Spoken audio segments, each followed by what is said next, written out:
Assalamualaikum warahmatullahi wabarakatuh.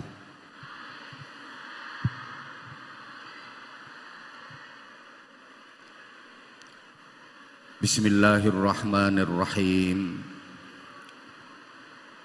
Alhamdulillahilladzi khalaqal mauta wal hayata liyabluwana ayyuna ahsanu amala.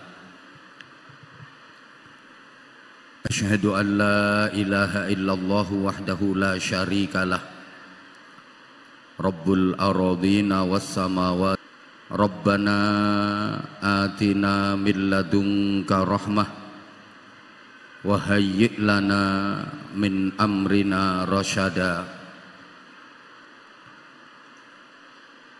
Amma ba'd. Sadatul ulama al-a'izza wal kurama wa bimuqaddami haula Sayyidi Syekh Murabbi Ruhina Fadilatil Mukarram Romo Kiai Haji Masbuhin Faqih Mata'anallah tula hayatih fi sihatin wa afiyah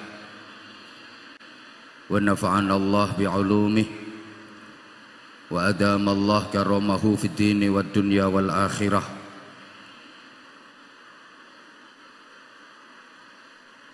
Kepengasuhan pesantren beserta keluarga dalem, bil khusus gawagis wanawaning para gus yang hari ini membersamai saya, karena jujur saya tadi diutus berangkat sendirian, saya nggak berani karena info yang saya terima ini acaranya khusus alumni santri putri. Jadi kalau saya laki-laki sendirian di tempat ini, bisa-bisa saya nggak bisa pulang, sehingga saya minta didampingi Gus Anas sama Gus Aim hilang, Gus Anas sama Gus Aim, juga para neng-neng semuanya, Neng Faah dan kawan-kawan semuanya yang kita ta'zimi, yang kita muliakan, kita harapkan manfaat dan barokah ilmunya.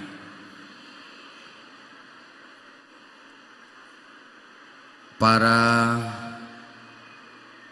alumni santri putri Pondok Pesantren Mambaus Sholihin, karena tadi dawuhnya Neng Faah, sekali santri selamanya santri. Alumni hanyalah sebuah sebutan saja, tapi pribadi, karakter, jiwa dan hati kita, zahiran wa batinan, dunyan wa ukhron, adalah tetap santri. Ngoten nggih? Suara saya bisa didengar dengan jelas napa mboten? Karena saya merasa sound system ini tidak seperti biasanya. Kalau sound system yang dipakai biasanya itu kan enak banget. Ini perasaan saya, entah telinga saya yang lagi error, itu agak ada dengung-dengungnya gitu, betul? Nah, jadi nanti kalau kata-kata saya kurang jelas terdengar oleh panjenengan, itu ya mungkin operatornya yang kurang pas dalam nyetel sound systemnya. Saya mohon maaf. Seluruh alumni dan santri putri, saya sebut santri putri saja karena ada yang mengistilahkan santriwati. saya kurang setuju. Yang putra disebut santriwan, yang putri disebut santriwati. Itu saya kurang sepakat. Kenapa? Coba dipikir, wong santri putri kok diwati, gak bahaya ta? Lah yang putra disebut santriwan. Setahu saya dalam bahasa Indonesia itu wan yang diletakkan di akhir kata itu diantara artinya adalah yang mempunyai. Hartawan itu artinya yang mempunyai harta. Wartawan artinya yang mempunyai warta.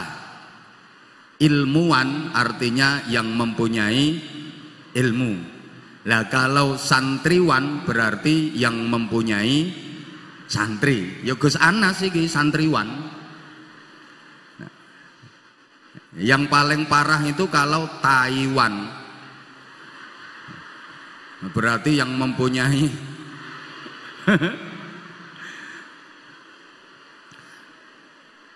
seluruh alumni santri putri Mambaus Sholihin yang alhamdulillah diizinkan Allah untuk hadir di majelis mulia dalam rangka hormat peringatan Maulid Nabi Agung Muhammad sallallahu alaihi wasallam, sekaligus hormat haul dari Allah yarhamha al-maghfur laha Bunyai Hajah Ainiyah Yusuf. Mudah-mudahan semuanya yang hadir dan ikut menghormat majelis mulia hari ini terus sambung dengan hadratus syekh ila yaumil qiyamah, terus sambung dengan almarhumah Bunyai hatta yaumil qiyamah. Saya hanya akan melanjutkan dan sedikit mensyarahi apa yang sudah didawuhkan oleh Neng Faah tadi. Jadi anggap saja ini yang ceramah bukan Anwar Zahid, tapi ini hanyalah melanjutkan dan mensyarahi apa yang telah didawuhkan oleh Neng Faah tadi. Pertama, pentingnya hormat maulid, memperingati maulid Nabi itu jangan hanya di bulan Rabiul Awal saja. Saking pentingnya. Memang Rasulullah dilahirkan pada bulan Rabiul Awal, tapi untuk memperingati maulid Nabi jangan hanya di bulan Rabiul Awal saja. Sebaiknya memperingati maulid Nabi itu setiap hari. Tujuannya supaya penceramah-penceramah itu laris. Sesering mungkin kita mengadakan peringatan maulid Nabi agar kita diingatkan kembali dan terus diingatkan kepada sirah nabawiyah, perjalanan hidup Nabi, perilaku hidup Nabi yang merupakan cermin agung bagi kita, uswatun hasanah dalam seluruh aspek kehidupan kita, untuk kita contoh, kita teladani agar kita menjadi hamba-hamba yang baik dan benar serta diridhoi Allah Subhanahu wa taala. Allahumma sholli ala Muhammad.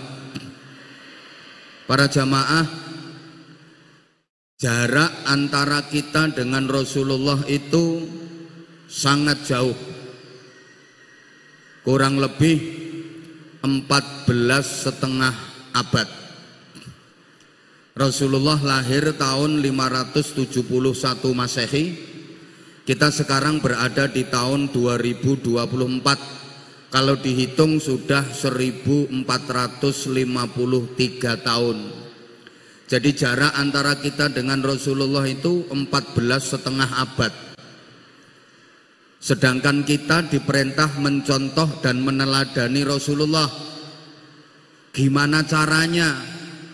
Orang kita nggak pernah ketemu. Kita kan tidak pernah menjumpai Rasulullah. Rasulullah itu ibarat sumber mata air yang airnya sangat bersih, sangat jernih, sangat bening. Sedangkan kita ini ibarat sungai-sungai kecil yang sudah jauh sampai ke muara, airnya kotor karena sampah, airnya keruh karena lumpur. Keruh itu bahasa Inggrisnya the butek. Jadi kalau Rasulullah itu sumber mata air yang bersih, jernih, bening, kita ini sungai-sungai kecil yang airnya kotor, airnya keruh. Maaf, air itu kalau keruh, apa yang menjadi isinya nggak jelas, betul? Mbok gak digatekno kok. Air itu kalau butek, isinya nggak jelas. Ini kecil apa besar, ini pendek apa panjang, ini gembuk apa atos, nggak jelas karena airnya keruh. Kita sekarang hidup di zaman keruh. Kalau sampeyan iki urip nang zaman butek, makanya saya iki gak patek jelas. Iki apik ta elek, iki bener ta salah, iki halal ta haram, iki santri ta duduk santri, kadang-kadang gak patek jelas. Nyatane sing gak santri ngerasani, sing santri yo ayo nyaut. Sing gak santri rasan-rasan, sing santri yo sing gak santri nyelatu bojo, sing santri yo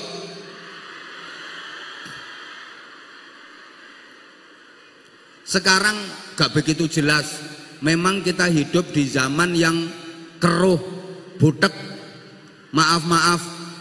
Bahkan ini Islam apa bukan Islam sekarang itu ndak jelas. Sing gak Islam nyolong, sing Islam yo nyolong. Sing gak Islam korupsi, sing Islam yo korupsi. Sing gak Islam tukaran, sing Islam yo maaf-maaf. Sekarang zamannya butek. Iki ahlu sunnah wal jamaah, tak duduk ahli sunnah wal jamaah, nggak begitu jelas. Bahkan ini kiai apa bukan kiai, itu sekarang nggak begitu jelas. Halo? Yang suka ceramah keliling kemana-mana keluar dalilnya, belum tentu itu kiai. Saking aneh pinter ngoceh. Sapa ngomong contohnya sing nyekeli mic? Matur suwun.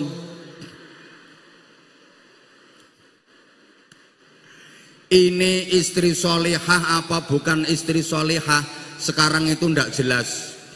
Apa dikira kalau alumni pondok pesantren pakaiannya berukut, jilbaban, rajin tahlilan, yasinan, istighosahan, pengajian, itu jaminan kalau dia adalah istri solihah? Belum tentu. Apakah perempuan kalau sudah jilbaban itu mesti anti rasan-rasan? Ndak jelas. Halo? Dilanjut.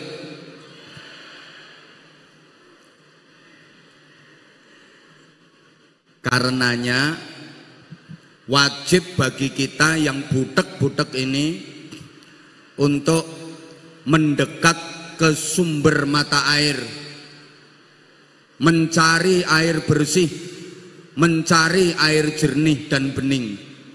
Dan sumber mata air itu adalah Rasulullah Muhammad sallallahu alaihi wasallam. Kalau kita nggak bisa sampai ke sumber mata airnya, ya kita harus mendekat ke sungai-sungai besar yang airnya masih bersih, airnya masih jernih, airnya masih bening. Agar kita yang butek-butek ini mendapatkan gerojokan air bersih, air jernih dan bening, supaya lama-lama butek kita hilang, kita ketularan dadi bening. Allahumma sholli ala Muhammad. Mbak-mbak, ibu-ibu, ustazah, bunyai, seluruh yang hadir di majelis ini yang saya hormati, siapa yang dimaksud sungai-sungai besar yang airnya masih bersih, masih jernih, masih bening, yang harus kita dekati itu adalah para ulama, para kiai, para bunyai. Sing kiai bunyai temenan, sing jelas kiyaine, jelas bunyaine, artinya punya nasab dan sanad keilmuan dari gurunya, dari kiainya, dari bunyainya, terus sambung ke hadratur Rasul Muhammad sallallahu alaihi wasallam. Ini yang rame ini suara manusia apa suara bukan manusia ya? Halo? Bisa dilanjut? Izin saya berdiri. Nah, begitu saya berdiri pada seneng, bahkan ada yang tepuk tangan. Ini membuktikan bahwa memang perempuan itu lebih seneng laki-laki yang kuat berdiri. Begini, nek kiai temen, bunyai temen, itu punya sanad dan nasab keilmuan yang sambung ke hadratul Rasul Muhammad sallallahu alaihi wasallam, dan tentu wajib hukumnya menguasai berbagai macam fan dan disiplin keilmuan. Ngajine runtut koyok nduk nggone Mambaus Sholihin, nahwu, sorob, balaghah, qawaid, mustalah, mantek, yo iso tafsir, yo weruh asbabun nuzul, ngerti sababul wurud. Halo? Dadi cara kitabe yo urut, yo Fathul Qorib, Fathul Mu'in, Fathul Wahhab. Lah nek sing gak patek kiai, gak patek bunyai, itu yang dikaji bukan kitab Fathul Wahhab, tapi Fathul WhatsApp, Raudatul Facebook, Kifayatul Instagram, Hidayatul Twitter, sama Nihayatul TikTok. Dia punya nasab dan sanad keilmuannya sampai ke Fadilatil Mukarram Syekh Google radhiyallahu anhu. Torikohnya torikoh internetiyah.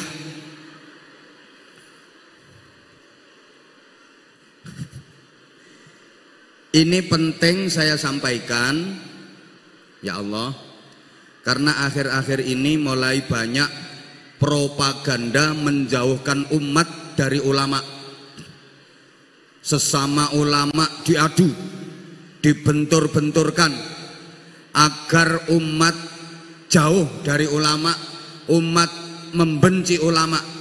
Kalau itu yang terjadi, fantawiris sa'ah, maka tunggulah saat kehancuran. Tadi Neng Fa'ah sudah ndawuhaken kiai dan bunyai yang mengantarkan kita sampai kepada Rasulullah sallallahu alaihi wasallam. Nggih napa nggih? Nggih napa nggih? Ya Allah. Oke, saya singkat-singkat saja, minta waktu 15 menit. Orang membutuhkan ulama, kita butuh kiai, butuh bunyai, itu bukan hanya di dunia saja. Sampai di akhirat nanti kita masih butuh ulama. Sampai di akhirat nanti, bahkan sampai di surga, kita masih butuh kiai, butuh bunyai. Mbak-mbak tolong perhatikan, sampeyan-sampeyan iki mene BE kok sido mlebu swarga, BE sido.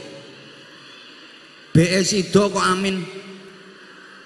BE sampean kok sida nang swarga, sampean sek tetep butuh bunyai ainiyah, sampean butuh Romo Yai.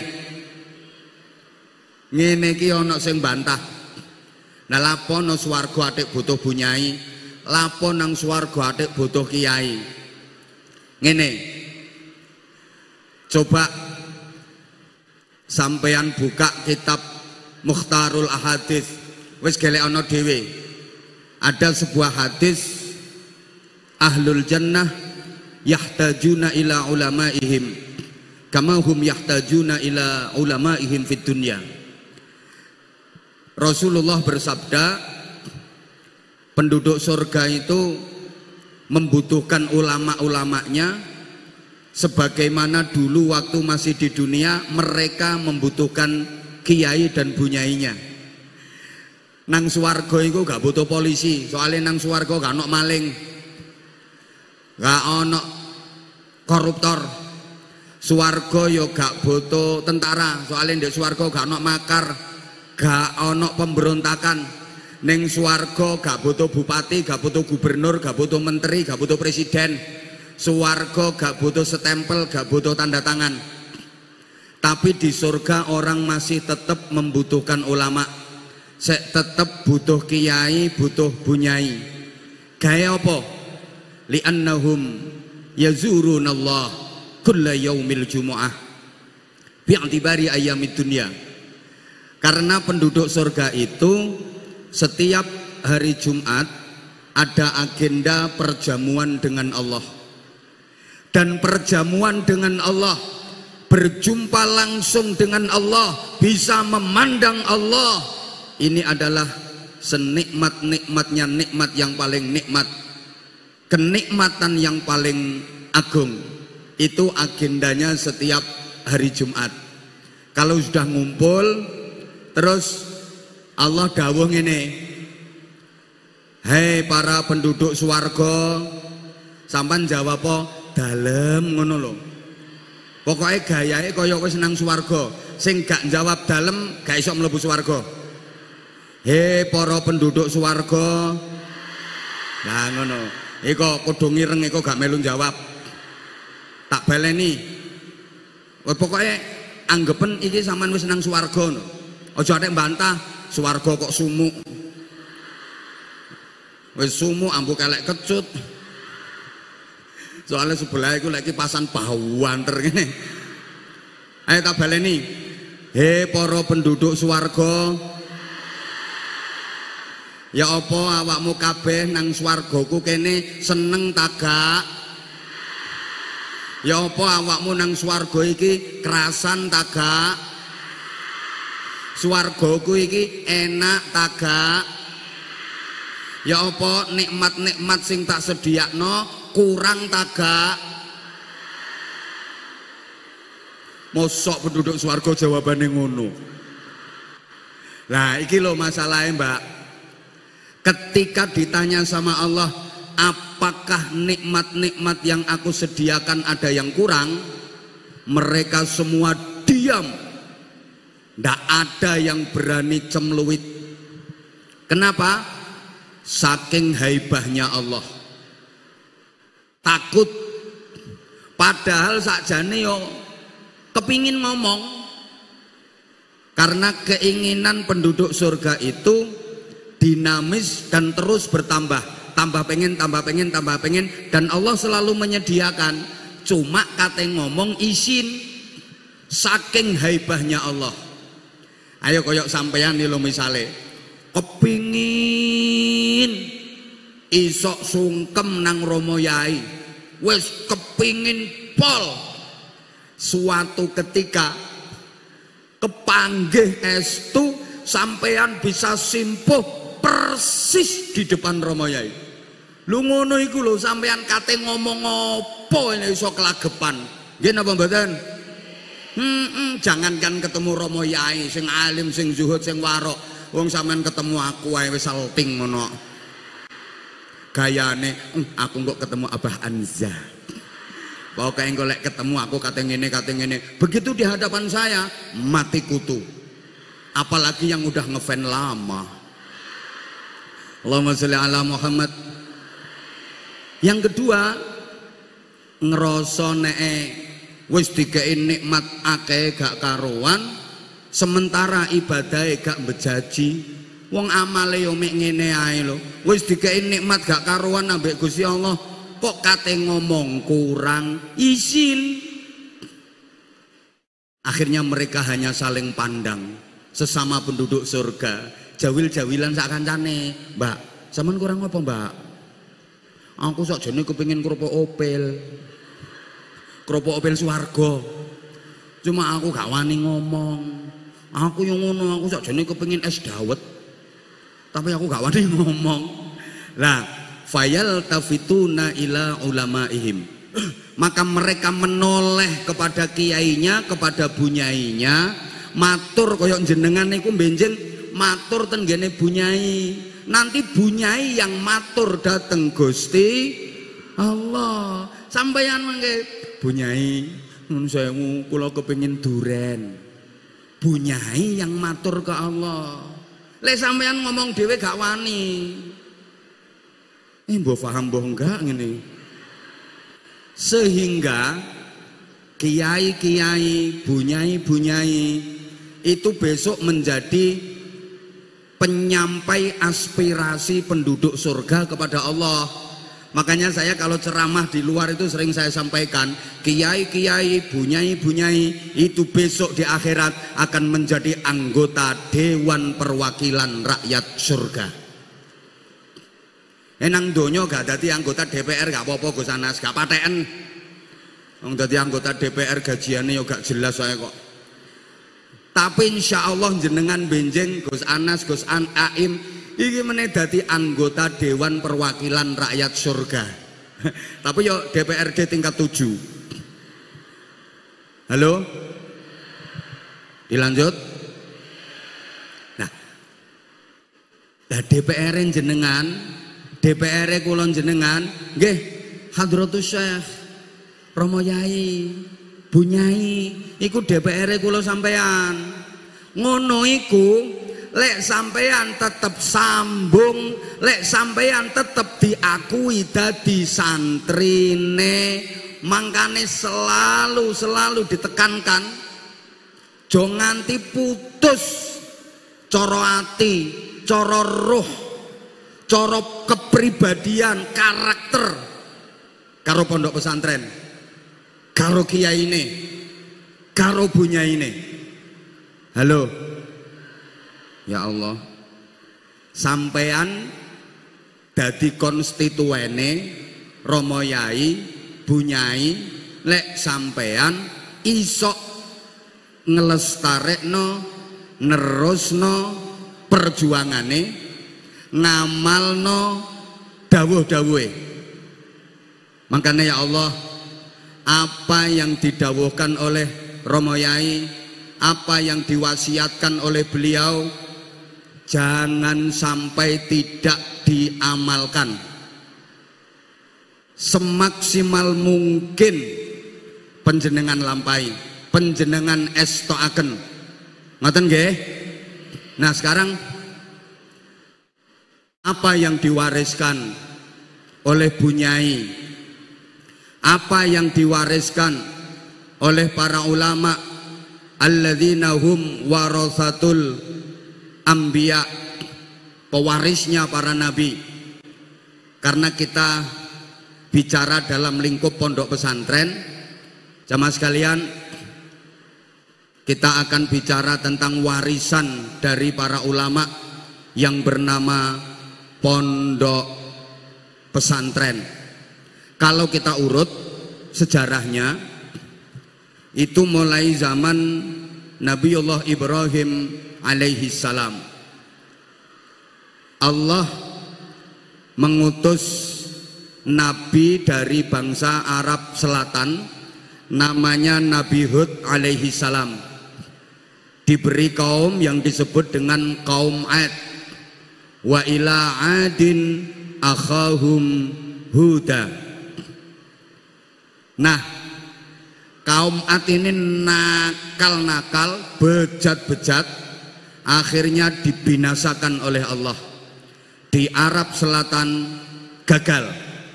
Kemudian Allah ngutus nabi dari bangsa Arab Utara, namanya Nabi Shalih alaihi salam, diberi kaum yang disebut dengan kaum Samud.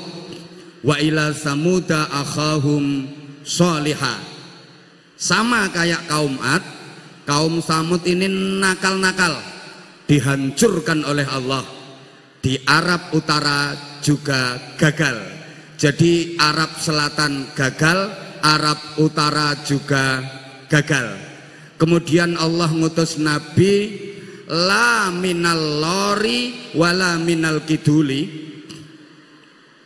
tidak dari lor, tidak dari kidul, tapi dari bangsa Arab Tengah.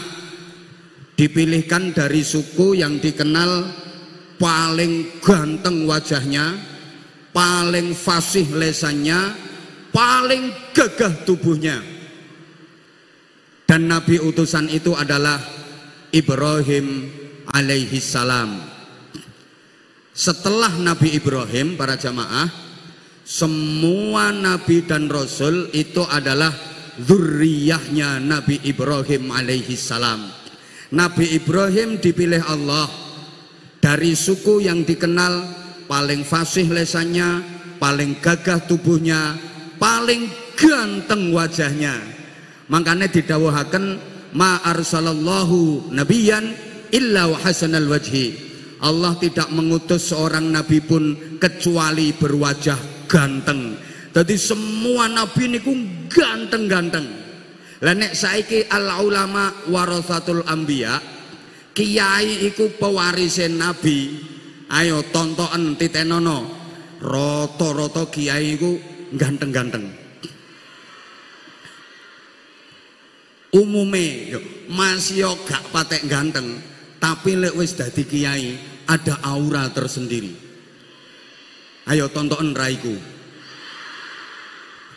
Insya Allah 10 menit belenek sampean. Umpama gak ganteng ya apa? Ya gak masalah, gak apa-apa. Wong innallaha la yanzuru ila suwarikum wala ila ajsadikum wala ila hasabikum walakin yanzuru ila qulubikum wa niyatikum. Yang dinilai Allah bukan wajahmu, bukan postur tubuhmu, bukan keturunanmu, tapi hati dan niatmu. Lah iki dalile kiai sing gak ganteng. Allahumma sholli ala Muhammad. Oke, saya lanjut dulu urutan ini.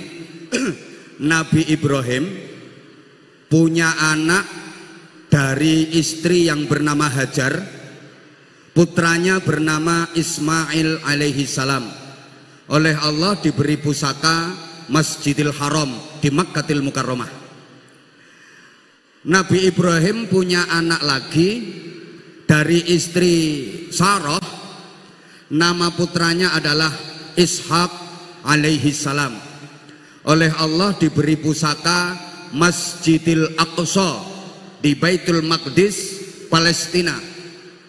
Nabi Ismail diberi pusaka Masjidil Haram, Nabi Ishak diberi pusaka Masjidil Aqsa.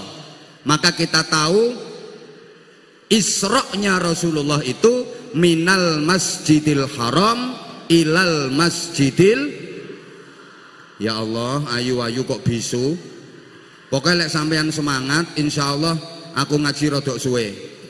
Tapi lek sampean loyo dilu ae. Mulih.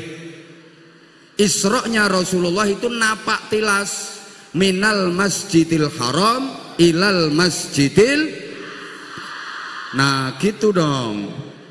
Nah, dari Nabi Ismail melahirkan keturunan-keturunan bangsa Arab, negara-negara Timur Tengah. Bangsa-bangsa Timur Tengah itu rata-rata dari jalur keturunan Nabi Ismail. Kemudian Nabi Ishak punya putra namanya Yakub alaihi salam. Nabi Yakub ini yang melahirkan Bani Israel. Bani Israel itu bangsa hebat, bangsa pinter, wonge cerdas-cerdas, pinter-pinter, hebat-hebat. Bahkan Israel niku gudange para nabi. kebanyakan nabi-nabi itu berasal dari keturunan Bani Israel. Halo?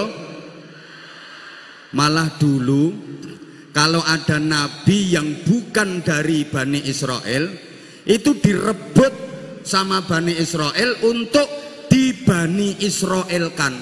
Jadi Israel itu saking serakai, bukan cuma urusan ekonomi, bukan hanya urusan dunia, urusan nabi pun ingin dikuasai oleh mereka.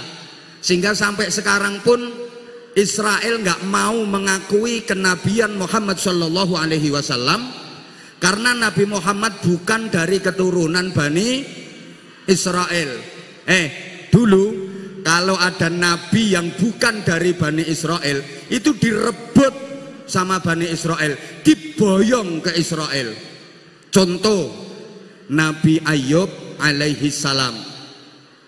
Nabi Ayub itu nabine bangsa Eropa, tepatnya kalau sekarang di Yordania. Akhirnya Nabi Ayub diambil cucu menantu sama Nabi Yusuf. Jadi dinikahno oleh putune Nabi Yusuf yang bernama Rahmah. Kemudian Nabi Ayub diboyong ke Bani Israel. Wong Yordan, wong Eropa kelangan nabi.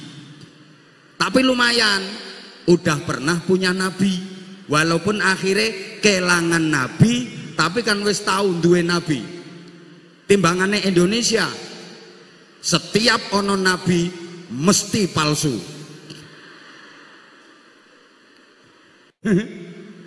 Embo. Nih, dilanjut betul. Oke. Nabi Yakub punya beberapa anak, salah satunya bernama Ish. Dari Ish ini yang melahirkan bangsa Amerika dan bangsa Eropa. Jadi wong Amerika, wong Eropa, Inggris, Prancis, Kanada, terus Jerman, Belanda, itu kalau diurut nasabnya jelas. Dari Ish bin Yakub, Yakub bin Ishak, Ishak bin Ibrahim, jelas nasabe. Saya nggak patek jelas nasabe itu yang sing kipas-kipas itu. Iso-iso zaman diurut munggah tekan Raja Fir'aun. Halo? Udah. Sekarang gini. Ya Allah. Runutan alon-alon naik. Runutan dari masjid. Kalau Nabi Ismail punya pusaka Masjidil Allah, ya Allah, ayu kok on yo. Kalau Nabi Ismail punya pusaka Masjidil Haram, Nabi Ishak pusakanya Masjidil, turun terus sampai Nabi Muhammad Shallallahu Alaihi Wasallam. Beliau hijrah dari Makkah menuju Madinah. Begitu sampai perbatasan memasuki Madinah, langsung bangun masjid, yang masjid itu diberi nama Masjid Quba, dan itu adalah masjid yang pertama kali dibangun dalam sejarah Islam. Masjid apa? Quba. Lah Masjid Quba itu masjid yang menjadi langganan Rasulullah untuk bermalam mingguan.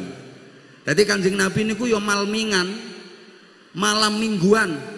Setiap Sabtu sore Rasulullah pergi ke Masjid Quba, imma masyian wa imma raqiban, kadang jalan kaki, kadang berkendara. Untuk apa? Beliau ngalap barokah dari turunnya ayat la masjidun ussisa alat taqwa. Maka diantara keutamaannya Masjid Quba, sholat 2 rakaat di Masjid Quba pahalanya sama dengan ibadah umroh.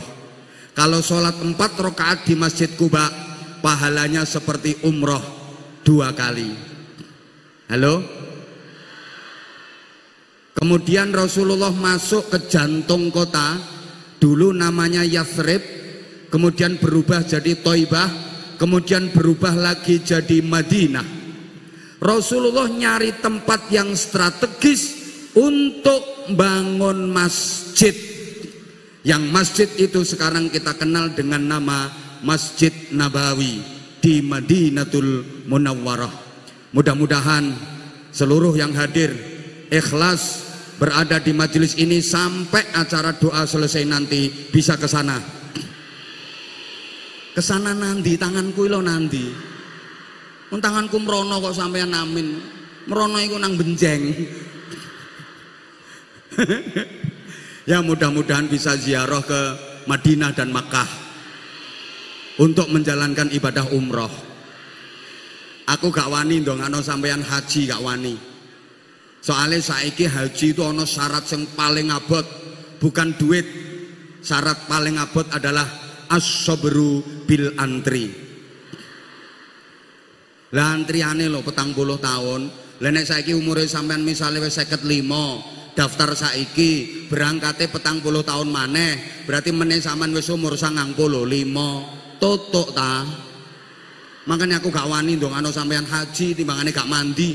Wis tak dongakno muga-muga iso umroh luweh logis, luweh realistis. Iso haji berangkat langsung tapi bayare larang 750 juta. Lek potonganmu ya eman. Halo. Sampeyan umpama ndek dhuwit 750 juta, ditawani gawe berangkat haji karo ditawani tanah, milih ndi? Ditawani gawe haji karo mobil, pilih ndi? Lamis. Udah. Iki mulai masuk inti ya. Orang kalau ke Masjid Nabawi, target utamanya pasti raudhah. Yang paling dicari adalah raudhah. Dan sekarang untuk bisa ke raudhah harus pakai tasreh, surat izin. Itu pun kalau secara resmi daftar pakai paspor setahun hanya bisa 1 kali saja. Jadi misalnya dalam setahun kok umroh 4 kali 5 kali, itu yang hanya bisa ke raudhah secara resmi cuman sekali saja. Kalaupun bisa, ya pakai cara lain. Ya Allah, ketoke gak patek pengen no. Kenapa yang menjadi target utama itu kok raudhah? Ceritanya ngene. Selesai membangun Masjid Nabawi, Rasulullah nggak mengeluarkan doa istimewa. Doanya linier. Tapi setelah beliau menentukan raudhah dengan sabda beliau, ma baina baiti wa mimbari raudhatun min riyadil jannah. Tempat antara rumahku sampai dengan mimbarku adalah taman di antara taman surga. Kenapa yang dinamakan raudhatun min riyadil jannah hanya tempat itu saja? Kok enggak seluruh bangunan Masjid Nabawi disebut raudhatun min riyadil jannah? Ingin tahu? Pengen tahu aja apa pengen tahu banget? Sabar. Kenapa hanya tempat yang ukurannya kurang lebih 28 kali 16 meter itu saja yang dinamakan raudhah? Kok ndak seluruh bangunan masjid? Begini para jamaah, setelah Nabi menentukan raudhah, beliau berdoa dengan doa yang sangat istimewa, diaminkan oleh sahabat-sahabat utama, diaminkan oleh malaikat Jibril dan seluruh malaikat. Doanya adalah Allahumma ja'al bil Madinah di'afai ma ja'alta bi Makkah minal barakah. Ya Allah, jadikanlah kota Madinah ini barokahnya 2 kali lipat dibanding Mekah. Karena doa Rasulullah ini para jamaah, Mekah dengan Madinah itu barokahnya lebih besar Madinah. Loh, Mekah kan ada Ka'bahnya. Oke, Mekah ada Ka'bahnya, tapi Madinah ada Rasulullah Shallallahu Alaihi Wasallam. Mekah itu simbol amal, Madinah simbol ilmu. Pertanyaan tolong dijawab. Amal dengan ilmu lebih utama mana? Sing banter, amal dengan ilmu lebih utama ilmu. Al ilmu bila amalin yakun, wal amalu bidunil ilmi la yakun. Ilmu tanpa amal tetap ada, tapi amal tanpa ilmu nonsen, ndak diterima dan ndak sah. Betul? Fadlul alim alal abid kafadlil qamari lailatal badri ala sairil kawakib. Keutamaannya orang alim dengan orang ahli ibadah yang tidak alim itu seperti keutamaan rembulan di malam purnama dibanding bintang gemintang. Ada lagi fadlul alim alal abid kafadli ala adnakum, kata Rasulullah. Keutamaan orang alim, orang yang berilmu dibanding orang ahli ibadah yang tidak berilmu itu seperti keutamaanku, kata Rasulullah, dibanding serendah-rendahnya kalian. Allahumma sholli ala Muhammad. Kenapa tempat itu oleh Rasulullah disebut sebagai raudhah, taman surga? Sebab di tempat itulah Rasulullah mendirikan pondok pesantren. Di tempat itulah Rasulullah mengajar santri-santrinya tentang agama. Halo. Jadi ringkesing ini, pondok pesantrennya Rasulullah itu namanya raudhah, taman surga. Maka semua pondok pesantren insya Allah besok akan diangkat ke surga oleh Allah.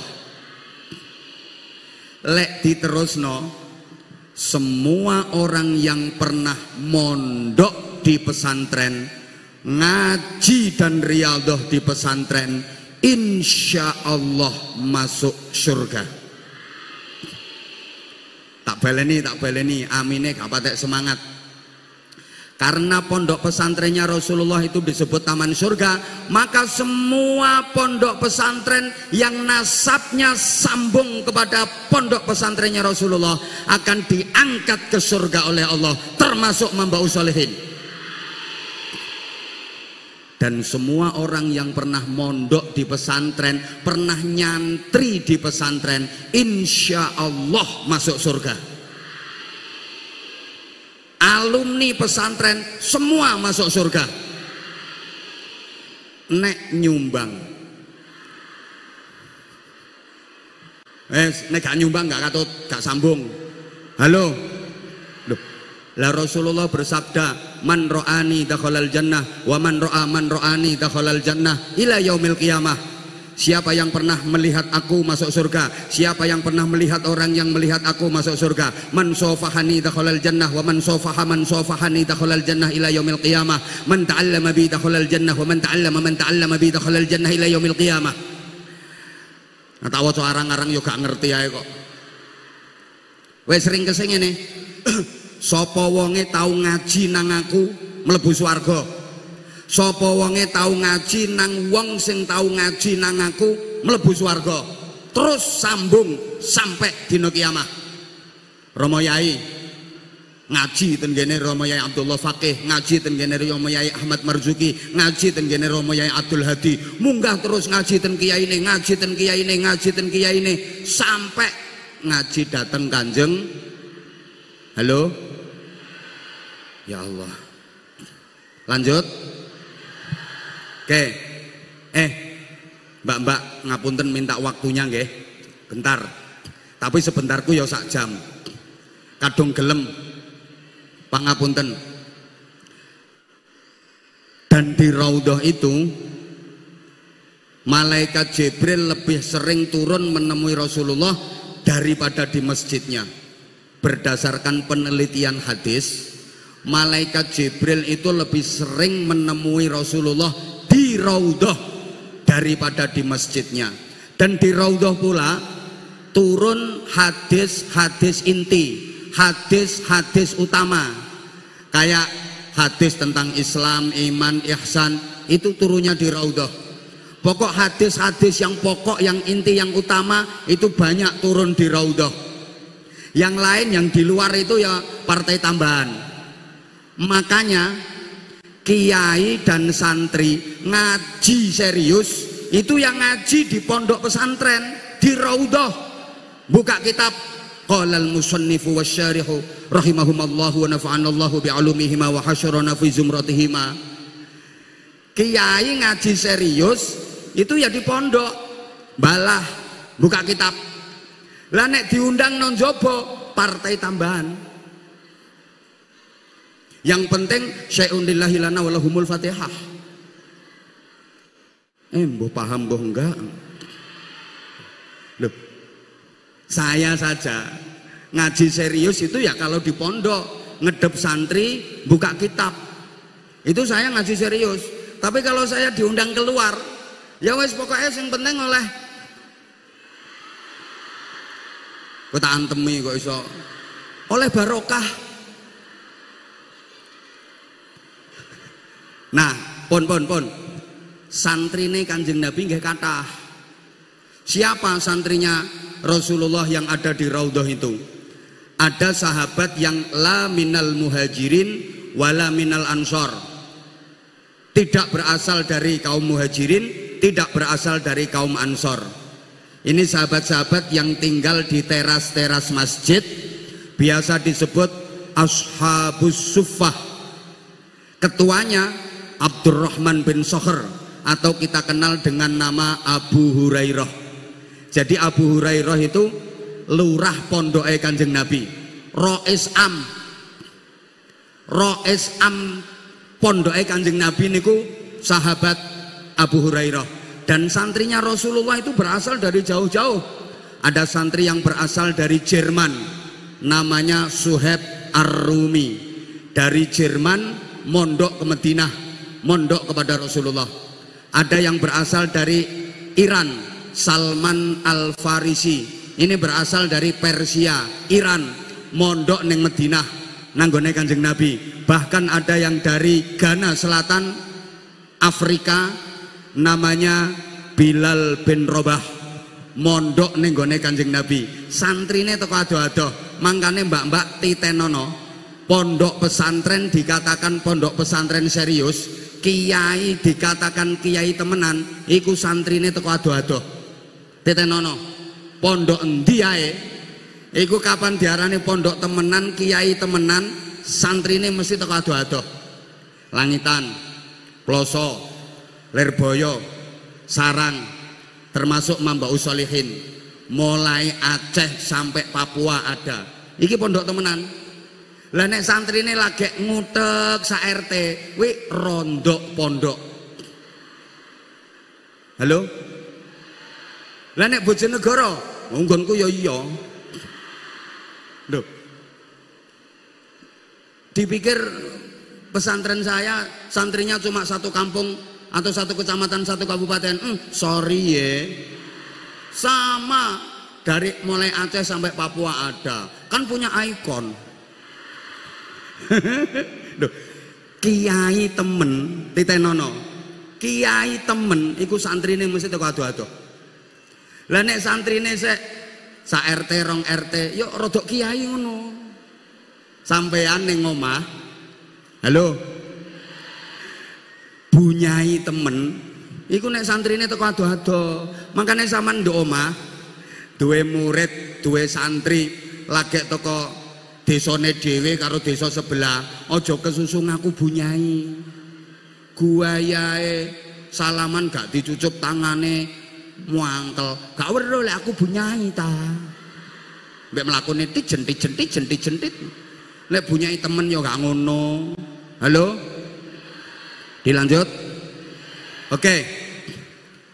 Nah, Kanjeng Nabi mengasuh pesantren di Raudhah itu. Allahumma sholli ala Muhammad. Mbak-mbak nyon sewu.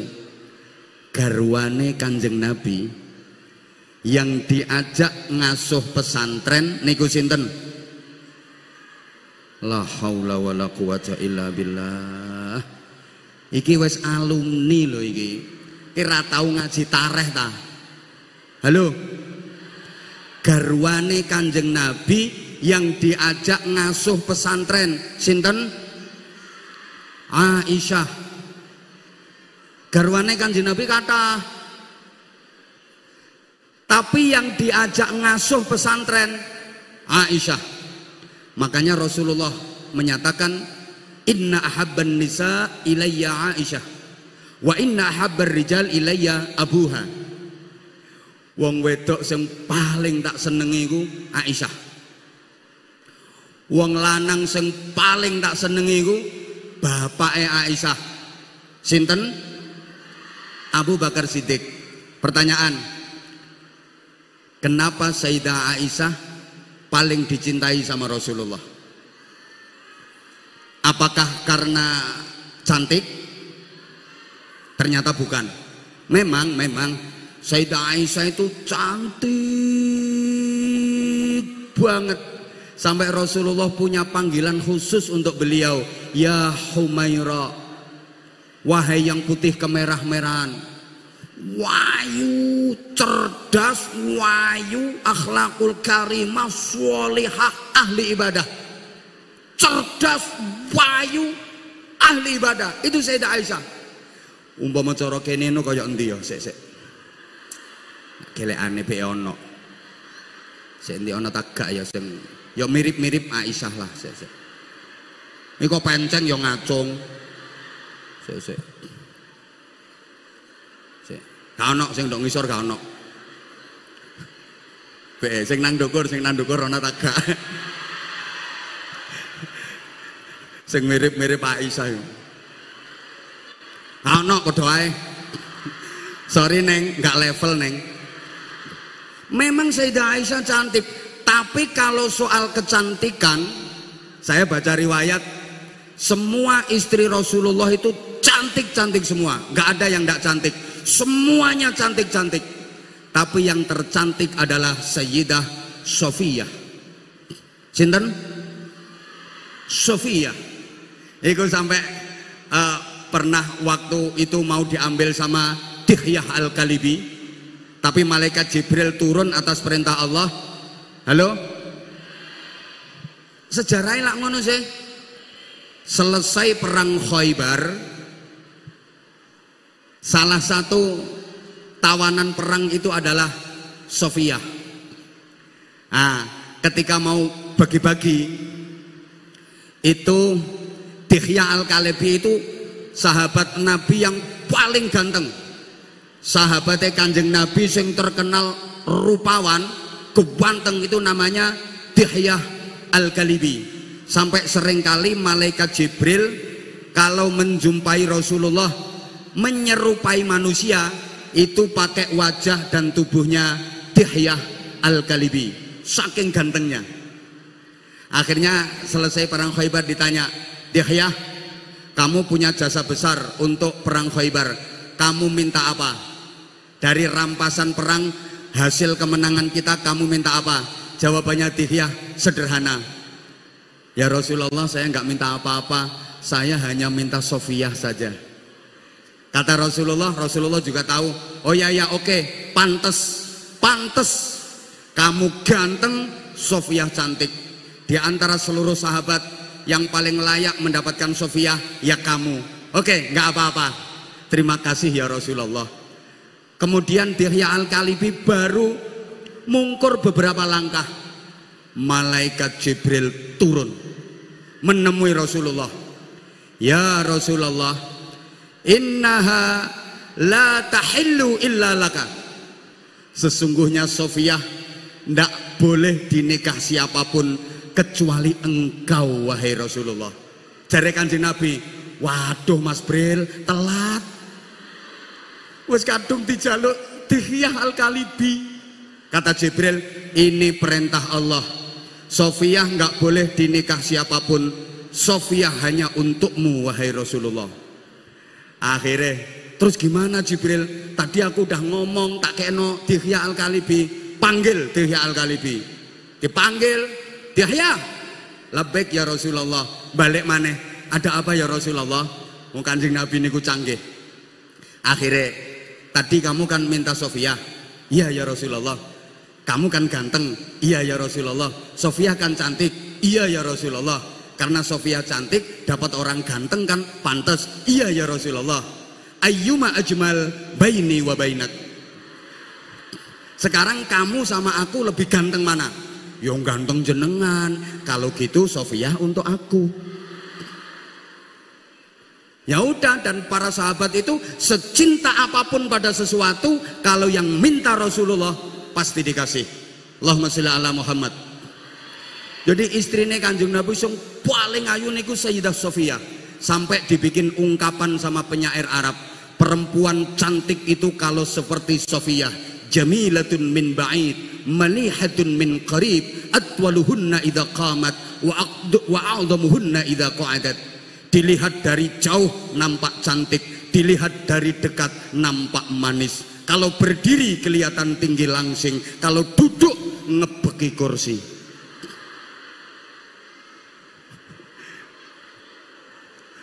Wong wedok ayu temenan. Lah nek sampean kan dari jauh kelihatan cantik, dari dekat gilani. Apalagi yang diposting di IG, pakai kamera jahat, wajah editan, halus, glowing, mening-mening, bareng aslinya yang geribal-geribal. Jamilatun min ba'id, obihatun min qarib. Rupamu ngono iku. Mungkin atwaluhunna idza qamat, berdiri kelihatan tinggi, tapi duduk kan lemes. Saking cantiknya. Oke, lah kenapa yang paling dicintai kok Sayyidah Aisyah? Sebab Sayyidah Aisyah lah yang mendampingi Rasulullah ngajar ngaji para sahabat. Jadi di samping sebagai istri, statusnya adalah bunyai. Halo? Dilanjut? Di antara para istri Rasulullah yang paling banyak meriwayatkan hadis siapa? Sayyidah Aisyah. Karena memang paling dekat dengan pendidikan, paling dekat dengan pondok pesantren, yang diajak Rasulullah untuk mengasuh pondok pesantren. Dan Nabi juga mengakui ini betapa penting peran istri, agar panjenengan tahu. Halo? Ya Allah, suksesnya suami itu karena dukungan kuat dan doa hebat dari istri. Betul? Tak ceritani sampean cek seneng. Kanjeng Nabi itu pernah dawuh ini, yang membedakan aku dengan Nabi Adam itu soal istri. Maksudnya seperti apa ya Rasulullah? Aku sukses perjuanganku karena didukung istri-istriku. Nabi Adam gagal jadi penduduk swarga karena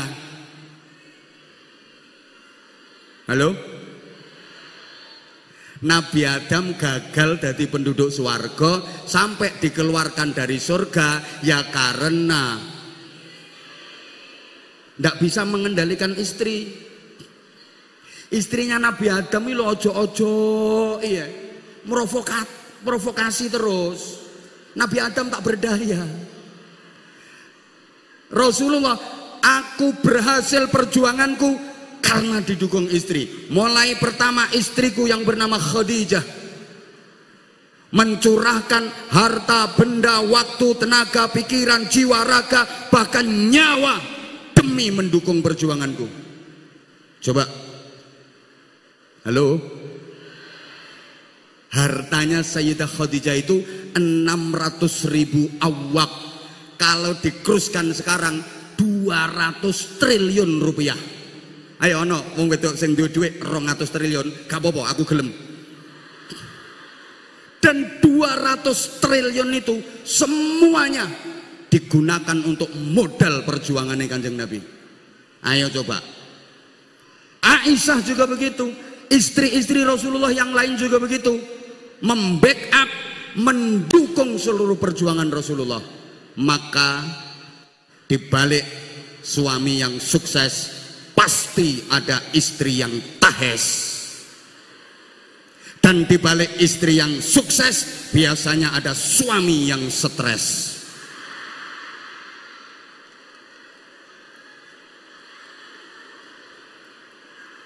Halo?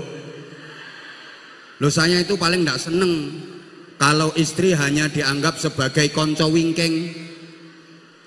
Halo? Istri itu pendamping, bukan pesaing bagi suami. Tolong perhatikan, istri itu partnership, pendamping bagi suami, bukan pesaing. Konco samping, bukan konco wingking. Nggak bener kalau orang bilang istri hanyalah konco wingking yang urusannya cuma sumur, dapur, kasur, masak, macak, kalen, kelan.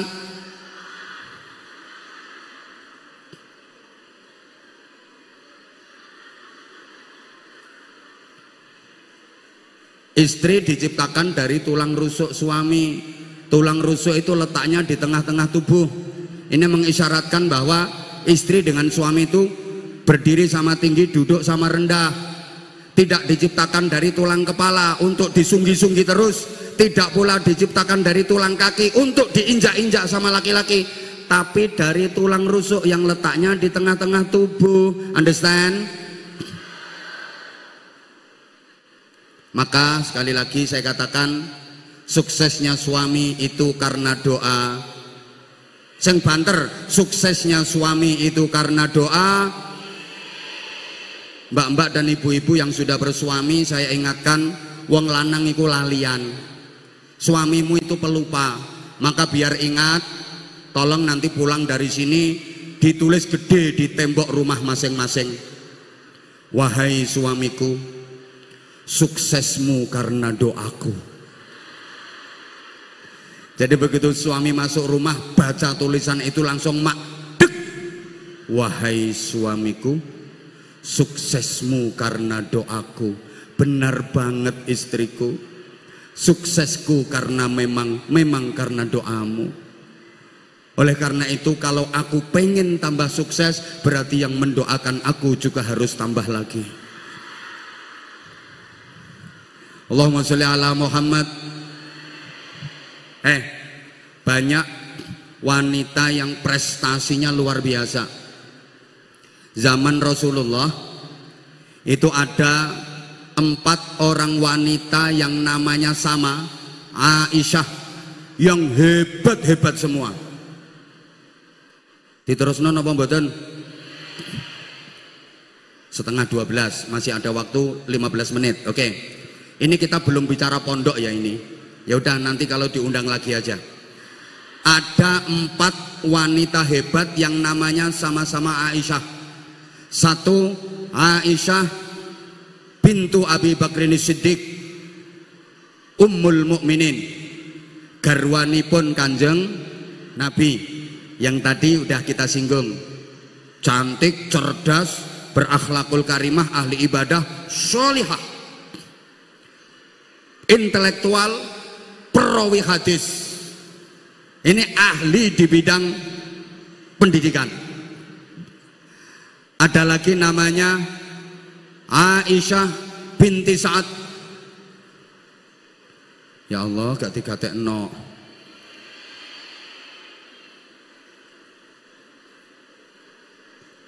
Aisyah binti Sa'ad ini ahli di bidang kesehatan. Beliau sangat menguasai ilmu kesehatan. Ada lagi namanya Aisyah binti Tolhah. Ini ahli, cara saiki ono guru besar ekonomi, ahli perekonomian. Ada lagi Aisyah istrinya Tolhah. Ini ahli ilmu bumi. Jadi sekarang udah banyak perempuan yang prestasinya lebih hebat daripada laki-laki. Saya coba cek ke sekolahan-sekolahan itu, saya tanya ke wali kelas, terbukti peringkat 10 terbaik, the best 10, itu kebanyakan dipegang murid perempuan daripada yang laki-laki. Jadi misalnya 10 terbaik itu yang perempuan 8, laki-lakinya cuma 2. Pinter-pinter arek wedok saiki di pondok-pondok pesantren tahfidzul Quran, sama-sama menghafal Quran, itu ternyata rata-rata lebih cepat hafal Quran santri putri daripada yang putra. Padahal santri putri itu tiap bulan waktunya terpotong oleh datangnya baik menstruasi maupun mencret. Yang santri putra nggak ada head loh, tapi nyatanya rata-rata lebih cepat khatam santri putri. Maka saya kalau ngaji nonggone wong lanang-lanang kayak tak omongi, jangan melete sama perempuan. Ukuran laki-laki mulia atau rendah itu tergantung bagaimana perlakuannya terhadap wanita. Ma akraman nisa illa karim wa ma ahanahunna illa laim. Tidaklah memuliakan wanita kecuali dia laki-laki mulia. Tidaklah merendahkan wanita kecuali dia laki-laki rendah. Ini gak tak dawak-dawakno, engko sampean ndak mendol ndase. Allahumma sholli ala Muhammad. Apa yang dimiliki laki-laki, wanita sekarang juga punya. Apa yang dimampui laki-laki, wanita sekarang juga banyak yang mampu. Kalau laki-laki mengandalkan ijazah, wanita sekarang banyak yang punya ijazah plus wajah. 1-0. Laki-laki mengandalkan kelulusan, wanita sekarang juga punya kelulusan plus kemulusan. 2-0. Laki-laki mengandalkan keterampilan, wanita sekarang juga banyak yang punya keterampilan plus penampilan. 3-0.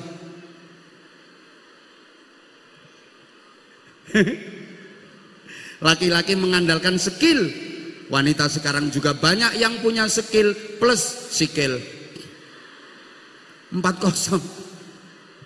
Laki-laki punya prestasi, wanita sekarang juga banyak yang punya prestasi plus tubuh yang seksi. 5-0. Itu kalah wong lanang. Kalah. Urusan nopo ae kalah. Maka kiai-kiai hebat itu karena juga didampingi oleh bunyai-bunyai yang hebat, termasuk Mambaus Sholihin. Untuk beliau Al-Fatihah. A'udzubillahi minasyaitonirrajim. Bismillahirrahmanirrahim. Alhamdulillahirabbil alamin. Arrahmanirrahim. Maliki yaumiddin. Iyyaka na'budu wa iyyaka nasta'in. Ihdinas siratal mustaqim. Siratal ladzina an'amta 'alaihim ghairil maghdubi 'alaihim waladdallin. Rabbighfirli wa liwalidayya wa lil mu'minina amin ya rabbal alamin. Ini baru separuh ngajinya. Rasulullah mengajar sahabat. Sahabat punya santri namanya tabi'in. Halo. Kati-katekno lungguh maneh. Rasulullah punya santri namanya sahabat. Sahabat punya santri namanya tabi'in. Sampai pada tabi'in ini dikatakan farubba muballaghin au'a min sami'in. Pirang-pirang wong sing dikandani luwih iso madai ilmu tinimbang wong sing krungu langsung. Sing krungu langsung teko Kanjeng Nabi sahabat. Mubalagh wong sing dikandani iki gak krungu langsung teko Kanjeng Nabi tapi dikandani sahabat. Nah ini kelompok namanya tabi'in. Para jamaah, banyak tabi'in yang lebih bisa menampung ilmu dibanding para sahabat. Makanya lek sampeyan teliti disiplin-disiplin keilmuan itu lahirnya pada masa tabi'in. Coba qawaid, tafsir, nahwu itu lahirnya pada masa tabi'in. Zaman sahabat mosok ono ilmu nahwu. Sampeyan tahu krungu Abu Bakar Siddiq membahas maf'ul mutlak. Mbuh ra cetha jak ngaji ngene iki. Aku sedih aku ngomongi wong ayu-ayu tapi oon. Halo? Sama tahu krungu Sayyidina Umar bicara soal tamyiz? Ndak ada. Jadi disiplin keilmuan itu lahirnya pada masa tabi'in. Maka seorang kiai dikatakan sukses kalau punya santri yang kapasitas dan reputasinya lebih hebat daripada dirinya. Dan ciri utama kiai, bunyai, pasti akan merasa bahagia dan bangga kalau punya santri yang jangkauannya lebih luas, reputasinya, kapasitasnya melebihi dirinya. Kula yakin seyakin-yakinnya Hadratus Syekh Romo Yai Mas Bohin Fakih akan merasa sangat bahagia.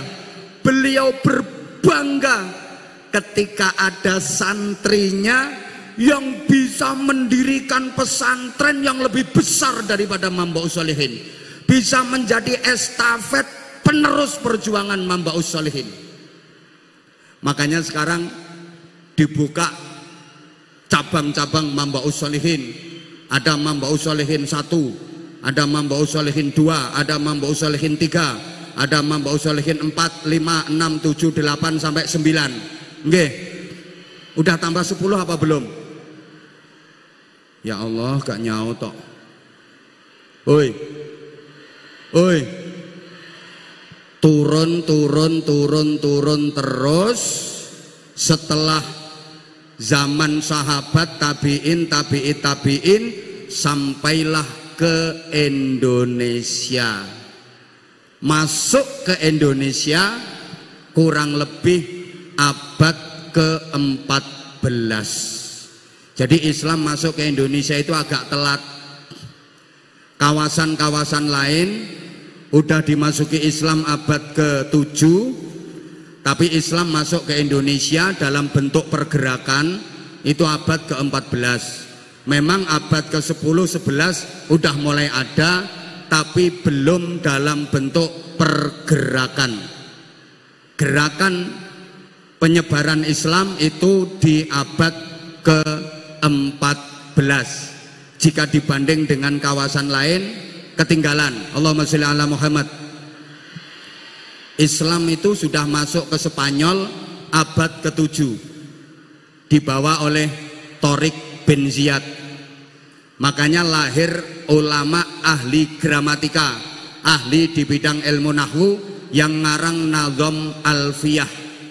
Beliau bernama Syekh Muhammad Jamaluddin bin Abdullah bin Malik Al-Jayyani Al-Andalusi. Jadi sing ngarang Ibnu Malik iku duduk wong benjeng, duduk wong cerme, duduk wong panceng, duduk wong dukun, duduk wong manyar. Tapi sing ngarang Alfiyah Ibnu Malik iku wong Spanyol dari satu provinsi yang namanya Jayan. Jayan itu kalau di Spanyol, jenengan mboten ngertos Spanyol nggih?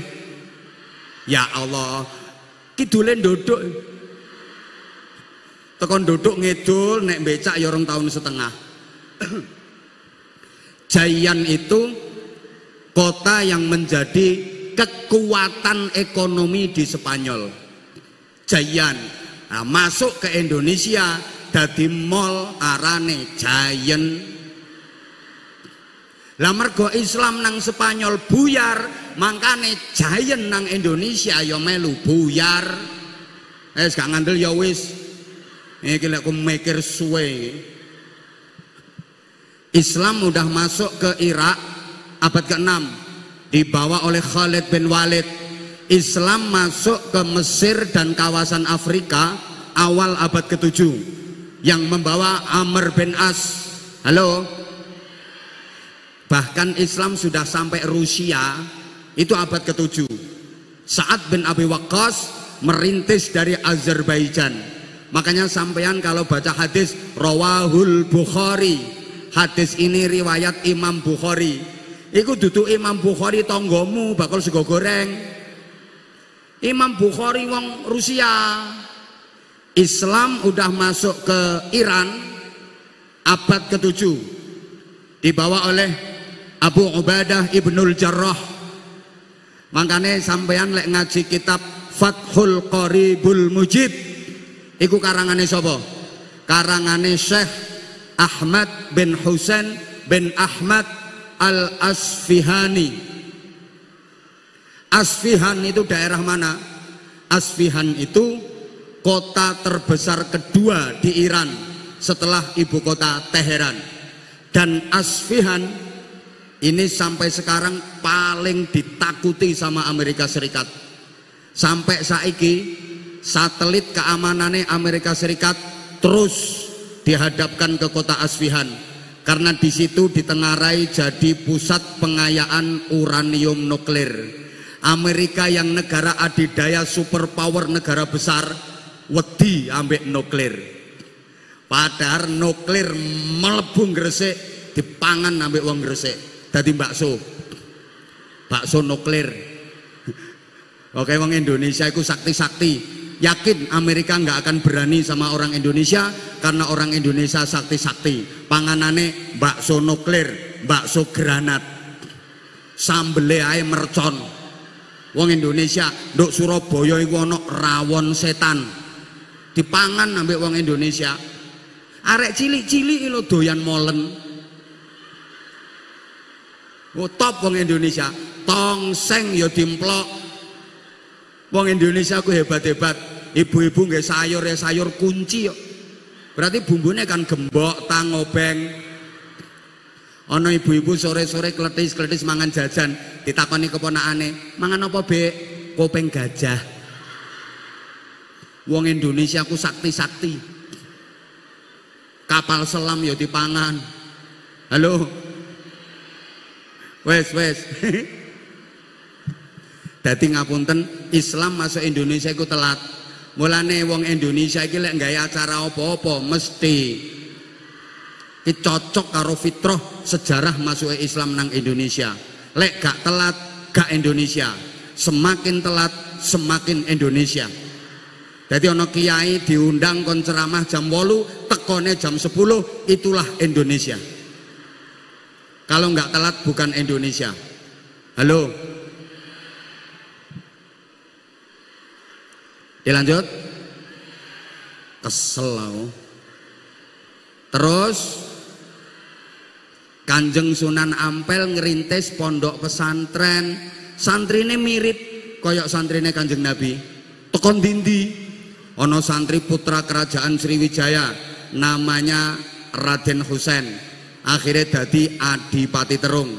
Ono santri putra kerajaan Majapahit Raden Fatah, niku santrine Sunan Ampel, akhirnya dadi Raden Fatah, raja Islam pertama di Demak Bintoro. Ada santri putra ulama terkenal Maulana Ishak, nama putranya adalah Raden Paku Sayyid Ainul Yakin, yang kemudian hari menjadi Sunan Giri. Makanya leng pondok endi-endi iki mesti ana putrane kiai sing dipondokno ning kono. Padahal putrane kiyaine dhewe dipondokno nang gone pondok liya. Soale lek gak dipondokno nang gone kiai liya, biasane gak patek iso ngaji. Ngapunten. Abahe umike gak iso kon mulang anake dhewe. Jujur, anak kula ngeten mriki. Kula mboten saged kan ngulangi anak kula dhewe. Ibuke gak iso kon ngulangi anake dhewe. Ten griya enten sekolahan, enten pondok.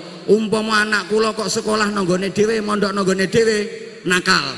Lamun nakal, ustate ra ngira wani nuturi. Ustad endi sing wani nuturi anake kiyaine?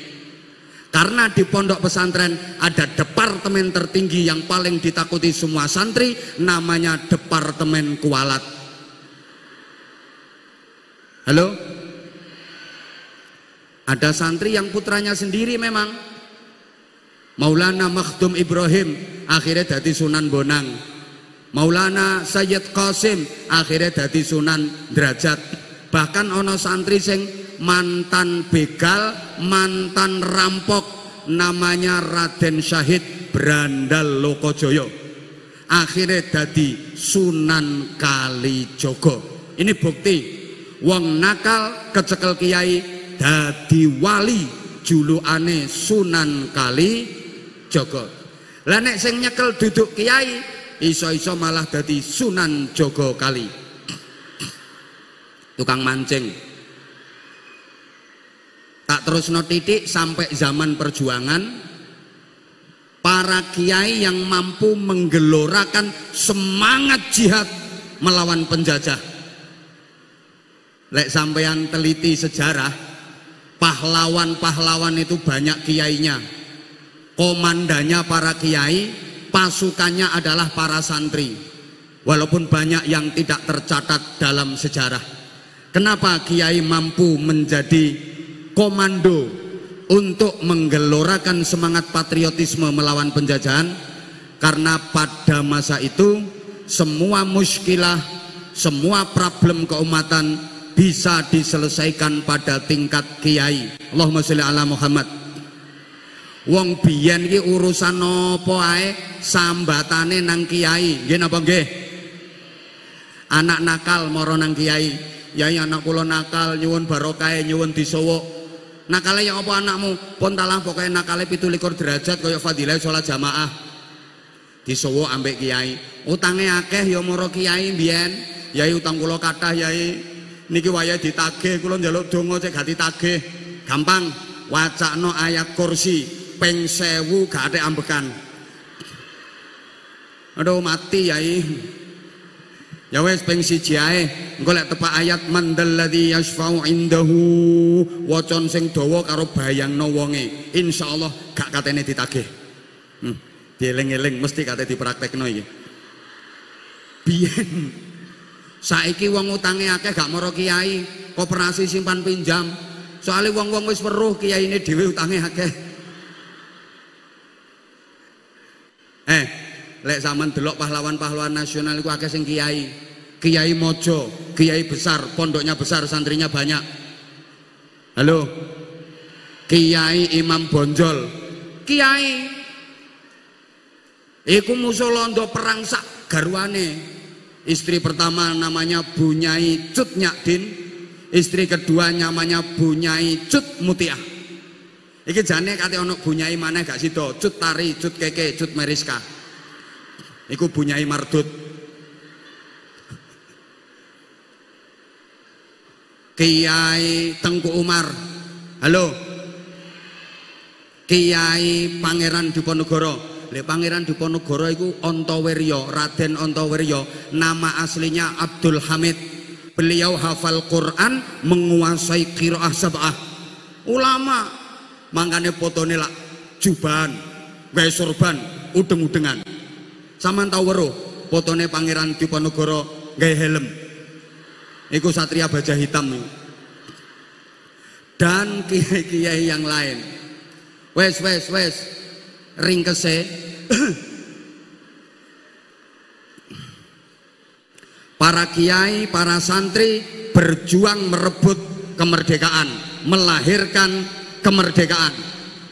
Ngene. Kiai, santri, pondok pesantren melahirkan kemerdekaan. Kemudian kemerdekaan melahirkan sekolahan sampai tutup perguruan tinggi. Makanya lek disimpulno, sekolahan perguruan tinggi iku putune pondok pesantren. Tak baleni. Kiai dengan santri dan pondok pesantrennya melahirkan kemerdekaan. Berarti kemerdekaan iki anake pondok pesantren. Kemerdekaan baru melahirkan sekolahan, lembaga pendidikan sampai perguruan tinggi. Makanya nek dirunut, sekolahan sampai perguruan tinggi iku putune pondok pesantren. Unkafa dengan berbagai prodinya itu adalah putune Mambaus Shalihin. Sepakat? Mangkane sampean lek wis dadi mahasiswi apa maneh wis duwe titel doktor, jangan sampai lepas atribut santrinya. Ya Allah, tak ewangi ngoyo kaya ngene iki paham tak gak ngene iki. Lah engko sampean harus mewarisi 3 hal paling tidak. Nah, kalau dalam bahasa yang sering saya sampaikan ada namanya community leader. Ngerti pora ya? Ya Allah ya, Allah ya Karim. Spiritual leader dan intellectual leader. Sampean di Mambaus Sholihin ini dididik agar menjadi ulul albab. Jadi antara EQ, SQ dan IQ, emotional quotient, spiritual quotient dan intellectual quotient. Gak ngerti ya wis, gak ngerti ya wis.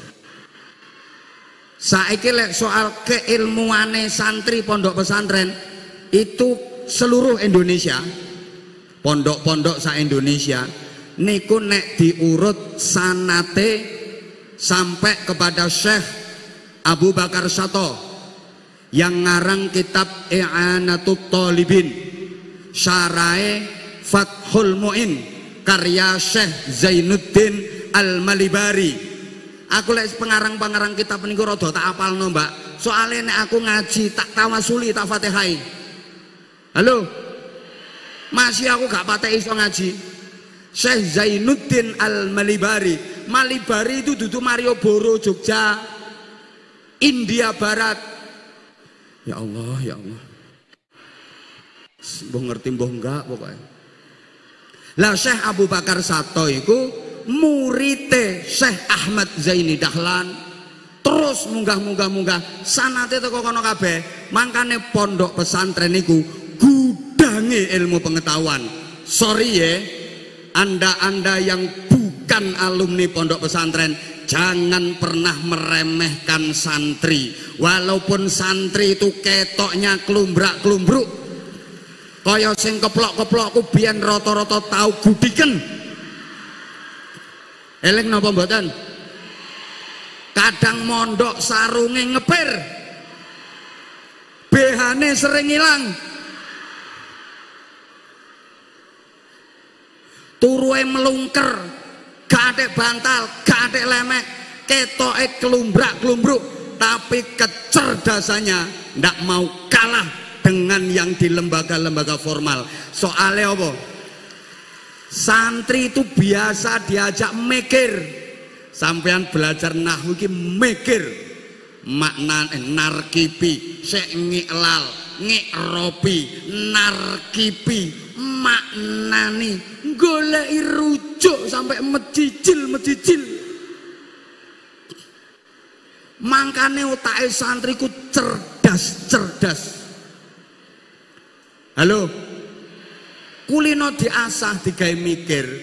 Wadzalika kabeh ngerti maknane dan yang demikian itu. Wong sak Indonesia ya weruh nek wadzalika iku artine dan yang demikian itu. Tapi kecandak santri gak terima ngono iku. Wadzalika iku jarene isim isyarah. Lho sing dadi isyarah iku ndi? Dalnya dal apa? Lamnya lam apa? Kafnya kaf apa? Yang jadi isyarah itu dalnya, lamnya, apa kafnya, apa dalikanya. Kalau misalnya ditambahi hak tambah hadzalika, boleh apa ndak? Saya dipikir. Makanya kiai nek mulang kae wadzalika utawi mengkono kaya mang ndi rujuke. Engko nek wis gak nemono lagi kaunuhu mbah apa ngono. Hoi. Paham tak gak ngene? Makanya Anda jangan bilang, jangan pernah meremehkan santri. Sampai pernah diselidiki sama orang barat. Pondok pesantren itu sakjane lembaga apa toh? Kok bisa melahirkan orang-orang hebat? Sampai dia bikin buku itu judulnya the educating lali aku sampean judulnya, pokoknya bahasa Inggris buku niku. Ya apa ya judulnya? The Educating in Javas Pondok Pesantren in Educate of Kader. Pokoknya ngono lah judulnya. Elingku ngono. Sakjane santri ki makhluk apa to? Wong ya klumbrak-klumbruk tapi kok hebat. Halo. Anda jangan pernah bilang njaluk dalil nggone arek pondok apa maneh Mbok Sholihin dilawan. Kadek ngomong salat subuh iku sing bener kadek konot. Le jangan bilang gitu. Kita juga punya dalilnya subuh gak ada kunut. Dikira Mbak Sholihin gak punya dalilnya subuh gak ada kunut. Ngerti subuh pakai kunut, tahu dalilnya. Cuma disiplin dan sanad keilmuan kita menuntut kita kalau subuh harus pakai kunut. Understand? Al hasyarat kulluha halalun. Kabeh gegermetan wi halal. Duwe dalile kok. Halo? Ya Allah, ya Allah. Salat raweh 8 rakaat, 20 rakaat, 36 rakaat, ngerti dalile. Tapi sanad keilmuan kita, disiplin keilmuan kita mengharuskan kita tarawehnya 20 rakaat. Santri putri Mbok Sholihin dilawan. Kon gelek dalile salat subuh dikosor ono kok. Sing gak nemui salat maghrib dikosor. Sak rakaat setengah dadi rukuk karo mleding assalamualaikum. Halo? Mbuh. Le ini baru dari segi disiplin keilmuan, belum lagi yang namanya spiritual community. Ngapunten Neng Faah dan saudara-saudara serta Gus-gus, panjenengan kalau mewarisi Romo Yai dan Bu Nyai, ngapunten mewarisi pondokipun, mewarisi ilmunipun insyaallah gampang. Tak baleni kula sekedar ngemotaken panjenengan Gus-gus neng putra putrinipun Romo Yai lan Bu Nyai kalau hanya mewarisi pondok Mbok Sholihin, mewarisi ilmu gampang. Punto putra putri dan putu-putunya budal mondok mboten usah suwe-suwe 7 tahun 8 tahun insya Allah iso maca kitab, insya Allah iso ngaji. Mondok 7 tahun 8 tahun kok gak iso ngaji, gak iso maca kitab, berarti oone pol-polan. Wis lapo ae nang pondok. Jadi kalau hanya sekedar mulang, mentransfer ilmu, transfer of knowledge gampang. Tapi mewarisi Romo Yai dan Bu Nyai bukan hanya sekedar mewarisi pondok dan mewarisi ilmunya, mewarisi mulangnya. Mboten, lek perkara mulang gampang, budal mondok ngaji mesti iso. Tapi yang paling sulit itu adalah bagaimana mewarisi keistiqomahannya Romo Yai dan Bu Nyai, bagaimana mewarisi kesabarannya Romo Yai dan Bu Nyai, bagaimana mewarisi ikhlasnya Romo Yai dan Bu Nyai, bagaimana mewarisi sakhoknya Bu Nyai dan Romo Yai, bagaimana mewarisi zuhudnya, bagaimana mewarisi waroknya. Karena yang namanya Kiai dan Bu Nyai bukan hanya tentang disiplin keilmuan, bukan hanya man lahu ilmun syamil saja, tapi dari spiritual leader, daya spirit yang melahirkan al-hikmah wal barokah. Ini enggak hanya cukup pinter saja, tapi harus didapat al-hikmah wal barokah. Itu yang lebih sulit. Makanya ngapunten Kiai mbiyen lek dibanding kalih ustad-ustadzah saiki kalah, cara mengajarnya kalah. Apa maneh dibanding dosen-dosen, dekan-dekan, rektor-rektor sing sampai S17, S76. Kiai biyane gak ono sing duwe titel. Ngapunten, Romo Yai titele apa? S berapa? Halo? Halo? Embo. tapi santri-santrine ilmune kok luweh mantep, luweh manfaat, luweh barokah. Ini karena spiritual leader yang sering kita istilahkan dengan al-hikmah wal barokah. Ini adanya hanya di pondok pesantren. Sampai kadang-kadang kiai mulang lo salah, tapi barokai. Kiai ini wis rodok sepuh, kitabe lawas, tulisannya blobor. Balah santrine al jamalu utawi untu. Onto lo diwaca untu. Lah santrine kan ana sing duwe makna. Onto Mbah Yai. Lah iya, maksudku onto sing duwe untu iku jamal. Lek gak duwe untu iku nakoh. Wal jaradu lan lawang. Walang Mbah Yai, aku wis weruh iku walang sing metu teko lawang. Wal hayatu lan alu. Ula Mbah Yai, lah ya ula iku gedene sak alu. Wal ghanamu lan kembang. Kambing Mbah Yai, kambinge mangan kembang. Ngono ku santrine yo manfaat yo barokah. Lah iki keuntungannya pondok pesantren. Pas jam 12 kula nyuwun pangapunten ingkang agung wis maneh moh kula nyuwun pangapunten sanget saestu niki kula namung cerita mawon, mboten bermaksud memberikan tausiah apalagi mawaidul husna. Kalau disebut mauidul hasanah kurang pas, sing pas maido Mbak Kasanah. Jadi saestu kula namung berbagi wawasan mawon, namung cerita mawon, ngapunten neng faah niki kula namung sekedar ya pokoke asal ngomong mawon, muga-muga saged nambahi motivasi kangge kanca-kanca santri, kanca-kanca alumni untuk lebih kuat lagi himmahnya, mengikatkan jiwa, mengikatkan diri, mengikatkan hati kepada Mambaus Sholihin, ikatan kepada Romo Yai, ikatan kepada Bu Nyai, jangan sampai lepas apalagi putus ila yaumil qiyamah. Ngoten nggih? Ampun supe ba'da kulli maktubah. Setiap selesai sholat maktubah minimal panjenengan hadiahkan Fatihah. Itu wajib hukumnya, jangan sampai tidak. Orang tua, bapak ibu, kemudian mertua, kemudian kiai dan bunyai kita. Demikian, saya mohon maaf yang sebesar-besarnya. Mohon dengan segala hormat kepada Gus Anas untuk barokah doanya. Waffaqanallahu wa iyyakum lima yuhibbu wa yardah. Assalamualaikum warahmatullahi wabarakatuh.